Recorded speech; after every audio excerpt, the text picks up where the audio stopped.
স্ত্রীর কোন স্থানে স্বামী হাত দিয়ে ঘুমালে বরকত এবং রহমত নাজিল হয়?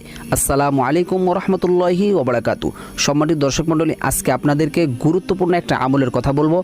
আমাদের সকলের এই আমলটা জানা দরকার।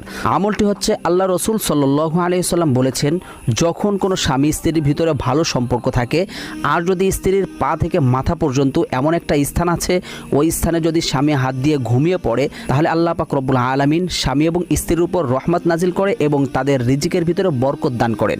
সুবহানাল্লাহ। আল্লাহ রসুল সাল্লাল্লাহু আলাইহি ওয়াসাল্লাম বলেছেন, যখন কোনো স্বামী স্ত্রী ঘুমানোর জন্য বিছনায় শুয়ে পড়বে, তখন স্বামী যেন তার ডান হাত দ্বারা স্ত্রীর কপালে হাত রেখে আস্তে আস্তে মলিন করে স্ত্রীকে যদি ঘুম পাড়িয়ে দেয় এবং যদি কপালে হাত রেখে যদি স্বামীও ঘুমিয়ে পড়ে, সারা রাত্র আল্লাহ পাক রব্বুল আলামিন তাদের উপর রহমত নাজিল করবে এবং রিজিকের ভিতরে বরকত দিয়ে দিবেন। সুবহানাল্লাহ। যারা স্বামী স্ত্রী আছেন, এই আমলটা করতে পারেন। ভিডিওটি ভালো লাগলে লাইক এবং শেয়ার